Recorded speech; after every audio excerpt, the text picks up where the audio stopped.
Let's go behind the mask. Another edition of Behind the Mask, special edition because we're not in the stomping grounds of the U.S. We are in the UK. The UK. Took the show on the road today. We took the show on the road too, and we have an outstanding special guest. You know what? He's a stranger now to the U.S.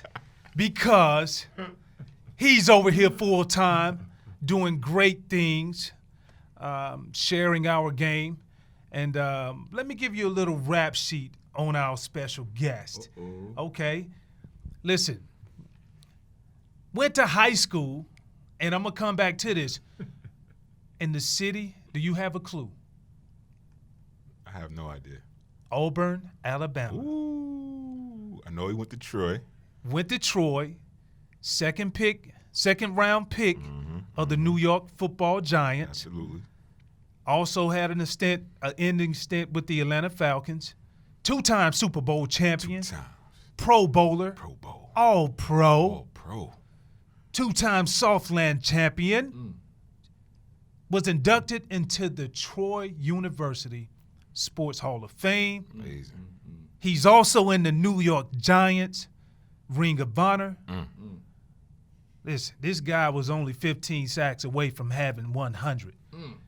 Hell of a guy, hell of a football player.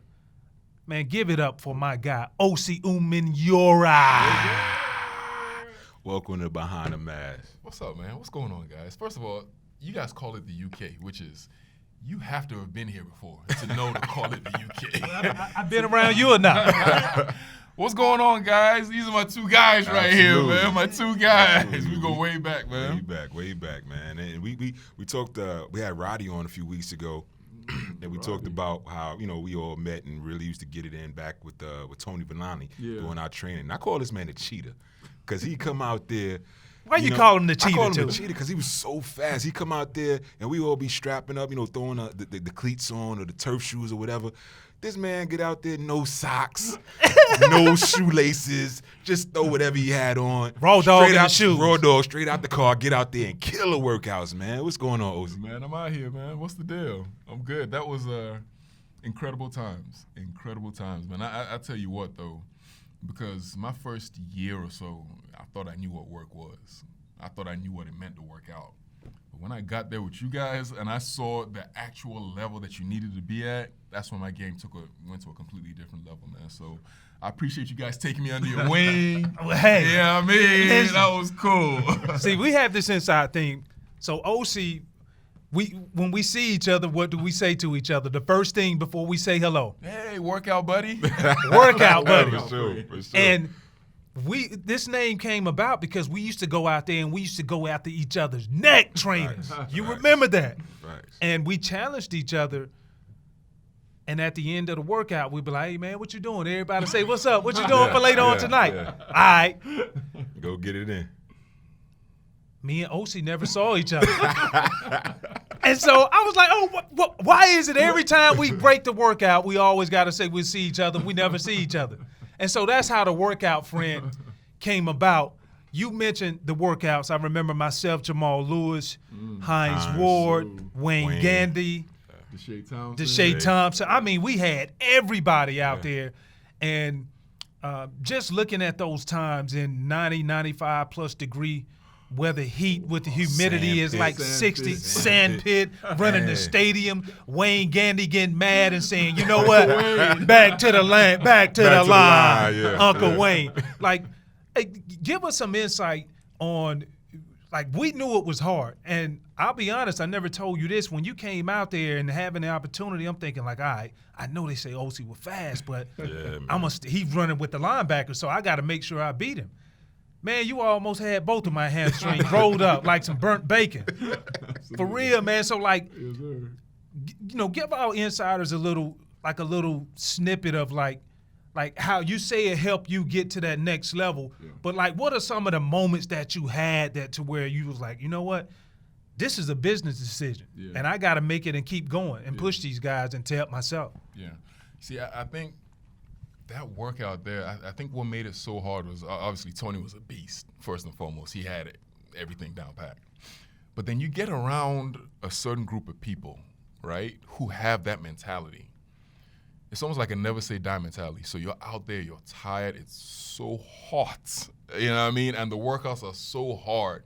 But I'll tell you what separates, I'll say, us from most people is because you can be out there working out, right? Right. And you get so tired. You get to that point where you start taking this breath. You know that breath? You're struggling for that. Yeah. That breath right there. And your mind is telling you, hey, if you run one more sprint, you're going to die. What do? We run that thing anyway. Absolutely. Yeah. Most people would be like, They're done. We'd run that anyway. We'd push ourselves through that little barrier there. Tipping point. We'd push ourselves through it, and we get to the other side. And it's only after you've been through that and you're around people, because none of us would ever stop. Yeah, that's a fact. We would keep going no matter how tired you are. I would look and I'll see Spikes, and I'll look and I'll see Two. I'll look and see Hines' crazy self, and I'm like, man, I want to stop, but if I stop now, I can't come back here. Right. I can't come back here. So you just keep running, man. And then once you've established that level of fitness, everything just became so much easier, you know? It was crazy. Absolutely. And how did that transcend to your to life on the field? I mean, you were obviously excelling off the field. We're talking about the workouts, but on the field you excelled as well. 14 and a half sacks one year. I mean, you were killing it for a long time, and it didn't hurt to have Hall of Famer Michael Strahan on the other side, and Tuck came along later on. So how did that transcend to life on the football field? Yeah, I think, being able to push yourself to that extreme, obviously, and working hard. And I think pretty much everybody who was in our group was successful, as like a player, like you succeeded as a player. And I think it was just the ability to work hard and the ability to push yourself, like I said before. And then you get out there on that football field, and practice was hard. There's no question about that. But we never ran quite that much as we did during those times, Right. And I don't remember myself being, other than maybe on the 18th play of the 2-minute drive, I don't remember pushing myself to the point where I was as tired as I was during those Tony workouts. So, you just knew you could take yourself to a different level, and you get out there on that field, and it just started to show. It was crazy. Talking about taking it to a different level. This is a story. Right. We talk about behind the mask, there's only one rule. There are no rules. No rules. So we're going to go behind the mask. I'm okay You with talk that. about pushing it to the limit. Quick story. I think it was about 05, 06, something like that. Osi just got broke off, got paid. Yeah. He got the said bag. He got the bag. He secured the bag. Secured the bag. He said, Two, you know what? Let's go out. I said, all right, cool, man. He said, I'm going to come by the house. We both lived in Kennesaw. I said, cool. So he pulls up, and I think it was a Flying Spur. Oh, yeah. When they first came out. Man, that man didn't come. He ain't come. He up came with to no the crib in Flying a Spur. Flying Spur. Flying Spur. Neighbors looking out the window like, what's going on over here? I said, man, I had the 750 at the time. I said, I'm just going to leave this here. I said, Osi, I'm going to ride with you. So I think I was married at the time. My lady's upstairs like, where y'all going? He's like, we just going to hang out for a minute. So I'm thinking it's just a nice night on the town. So me and Osi go down to Atlanta. We go to a spot called Body Tap. Ooh. Now, Body Tap it's a gentleman's club. You walk inside, and I remember the Body Tap. all sorts of celebrities in there and everything. So, me and Osi, we doing our thing. We having a good time, and all of a sudden, they call it making it rain. So the rain is raining, but it's like a thunderstorm. So we Making it rain with what? Making it rain with with singles, with dollars. With right? the With dollars. right? So me and Yeah. Osi, picture it. Me and Osi are under the main stage. We have our section, got our, entertainers around us having a good time. But it's not only raining, it's thunderstorming. Like the money from the stage is hitting real hard. Ooh. Like people are throwing it at us. So I look back as money's hitting me, and on the stage is Ronnie Brown, Nelly, and Diddy. Deep pockets. I see Deep why pockets. it was thunderstorming. And they hitting us with money. So not only they hitting us with money, the women that's around us are looking at the stage like, we need to go up there. So I look at Osi, I said, man, what we gonna do? Osi looks up the stage, said, you want a war? We gonna go to war. Calls the waitress over, gets 1,001. Yeah. I said, Osi, hold on. I ain't just get broke off like that. I said, let me just get 500. So I go through my little 1,500. These dudes got ones lined up around like their a waist, Batman utility belt. Utility belt. And they just taking out clips. Wham, wham. Our 1,500 go, Osi, give me 2,000 more. I said, Osi, hold on now. The way my account set up, I can't do this. But that just shows your competitiveness going against, future billionaires and guys that's at their height. We at our height, but their height is way higher than ours right now. What made you even want to go to war with that? Okay, so we're in Atlanta, right? Right. And I had just got paid at this time. You got broke off, bro. Yeah, I did. So I think, there's a certain level of, when you get broke off that first time, You gotta flex. I'm feeling good about myself. As you should. We're in the club, me and two, we're just minding our business. We was chilling, man. We're just chilling. We're not trying to do nothing crazy. They up there, they just going ham. They just, And at this time, I was a wild boy at this time, so there was certain people in that environment who, let's say they looked up to me. Let's just say that. Yeah. So I'm watching all this go on, and I'm like, we can't let this fly. You know what I mean? We can't let this happen. I'm like, what's this we stuff? So, we get the ones, we throw it, they throwing, we throwing, they throwing. Their money isn't running out. So I'm like, man, what do we do here? Do I stop now and let these guys walk away thinking that they won? Hell no, man. Give me more. So we keep going. Man, by the time we left there, the money. The money. They were standing ankle deep. In money, bro. That's how much money we had thrown. And when I got out there, I looked at two, and I was like, two, why did we do that? Why did we do that? There was no purpose, man. But and we left by, we leave by ourselves. We like, what just happened? Let me ask you this though. At what point did you decide, okay, we got Ronnie B, Nelly, because Nelly was so hot back then. Yeah. Pause. And you got Diddy. Yeah. So at what point did you just say, you know what, like they might have a little bit. Yeah. They probably brought a lot more in here than we did. Yeah. My point when I realized it is when my bank card started working. When they say you can't take no more money out because I had a limit. I had a problem back then. So I had a limit. I was like, no, insufficient. No, you cannot take any more money out. So how did you tell Osi that it didn't work? I just kind of chilling. He started giving me money. Let's go. Spikes, I was that particular day, and I've never done this before. Yeah. Never did it again. I was willing to go all the way to the end. I was willing to go. I was so hot. Yeah. Right? I was so hyped. I was willing to go all the way to the end, man. And we closed it down. Damn sure did. We didn't stop. We went the whole time, bro, back and forth.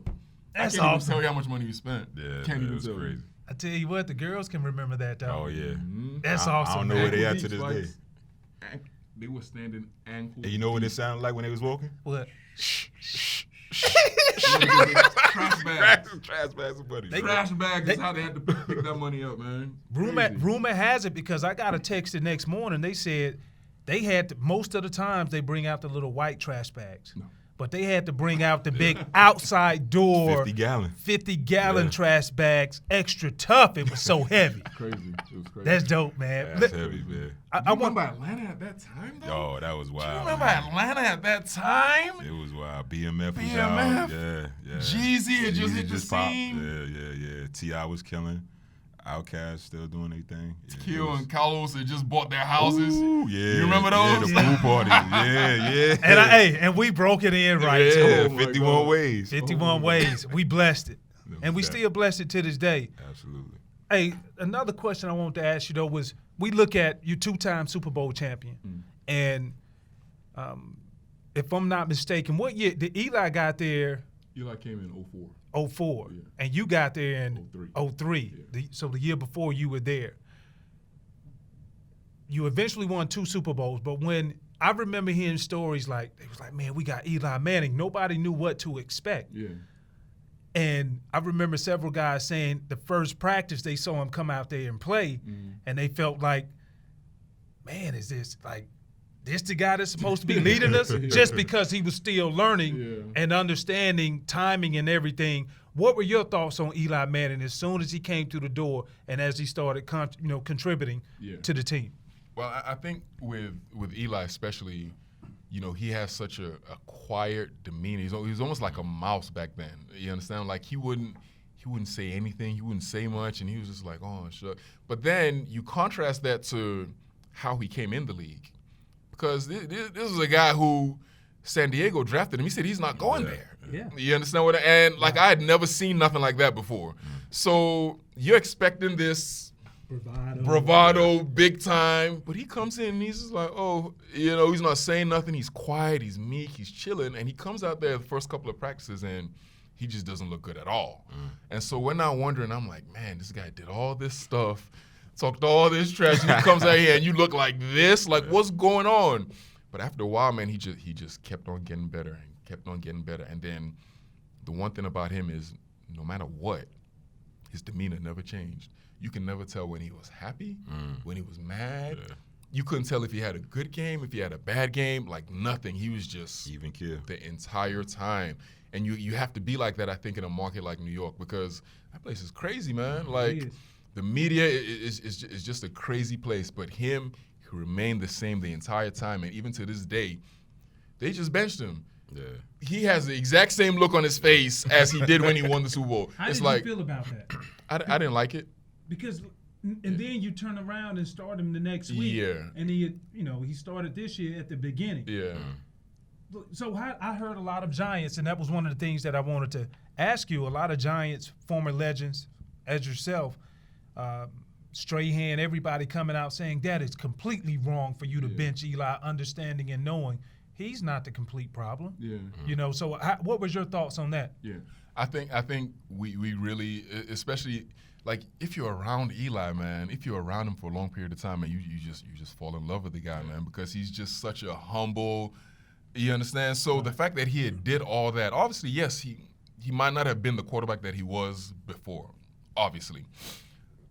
But you can't pin everything on this guy's neck. And then on top of that, you just don't treat a guy like that. Yeah. Like a person who had done all that for the organization, he deserves to go out on his shield, in my opinion. You don't just, we're going to bench him, we're going to put in Geno Smith. Like, what are you talking about, Like, what are you talking about? You going to bench him and put in Geno Smith? And Geno isn't even there anymore.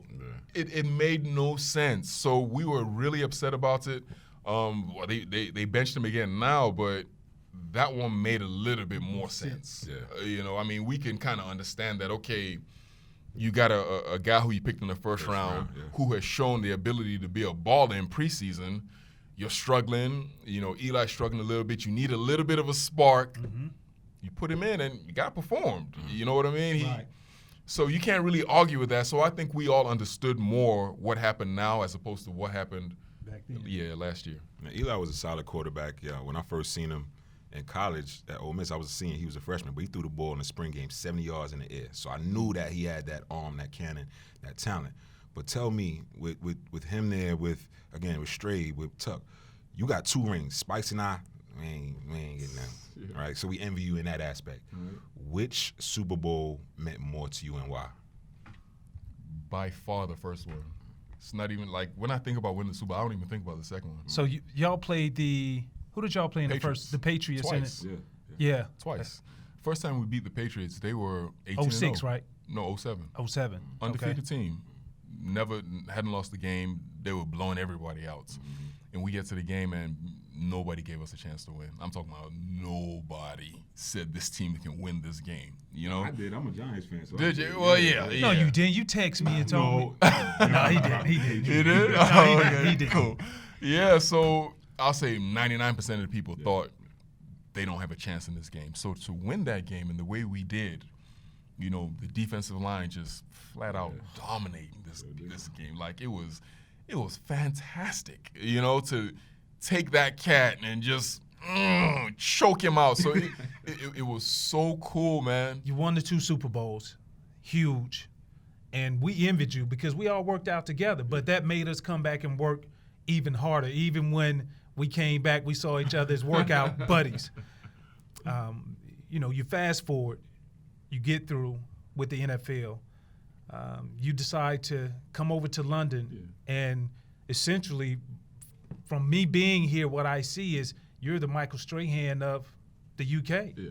Like, people worship this guy. Yeah. You know what I mean? And rightfully so.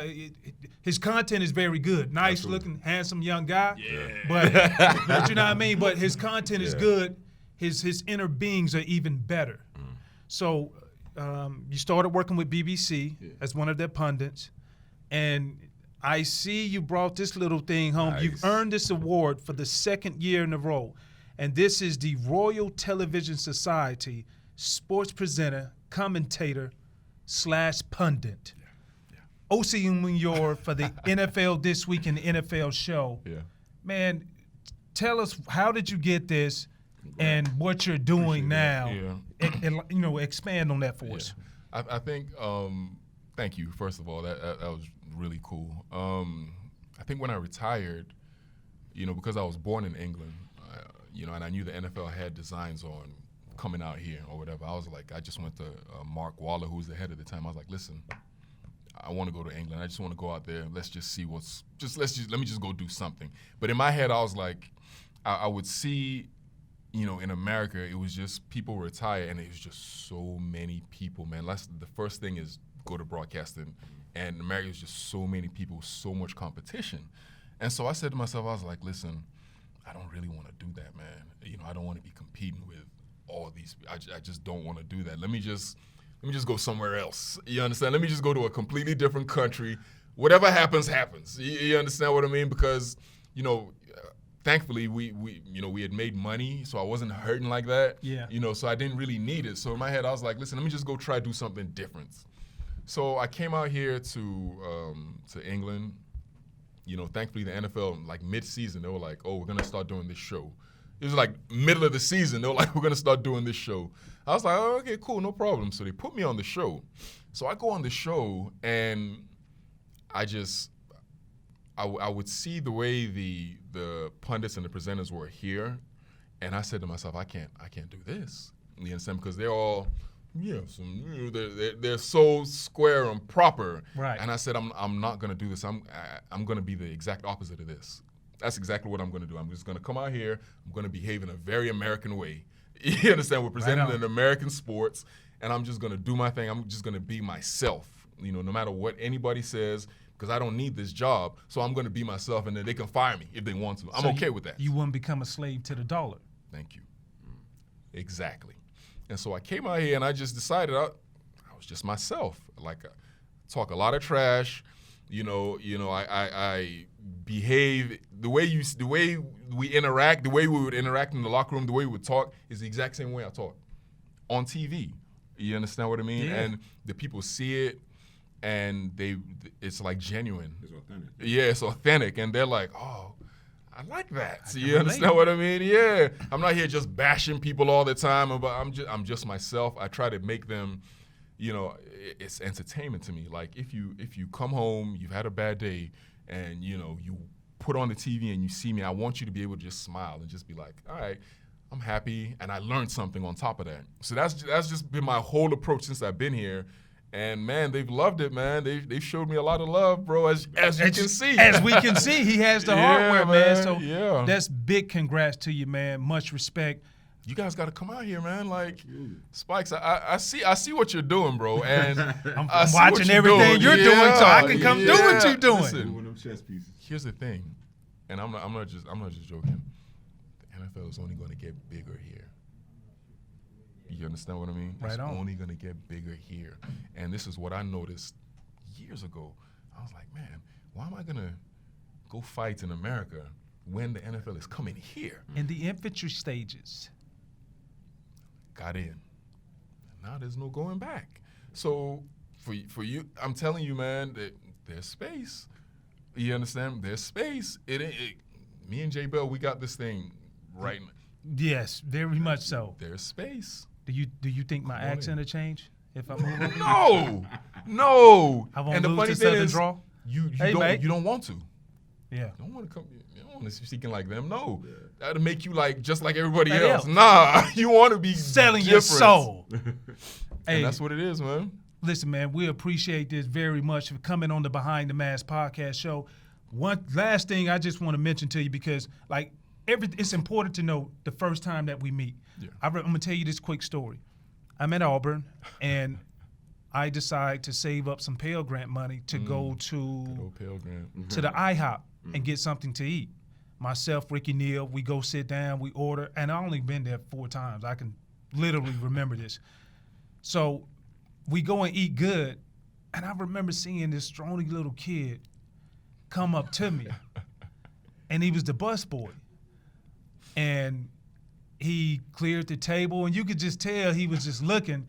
And, you know, I just assumed, like, okay, he know we play football. You know, me being as humble as I am. I didn't know exactly what was going through his mind. Freaks you out to even know, guess who the busboy was? Who's that? Osi Umenyiora.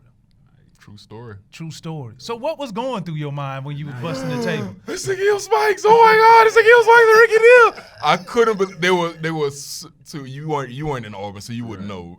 They were massive. Legend. Oh my God.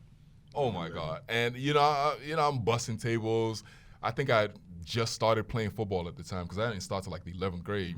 So I'm busting tables and I'm looking. I'm like, oh my God, it's Takeo Spikes. Oh my God. And so I go there and I'm busting the tape. Takeo was the nicest guy. And I said this before, Ricky Neal was a jerk. Didn't like him. Yeah, he had the, yeah. Takeo was just the nicest guy, and I never forgot it. And so I'm just picking up their plates. I'm shaking the whole time because and fast forward, next time I see him, I'm in the NFL.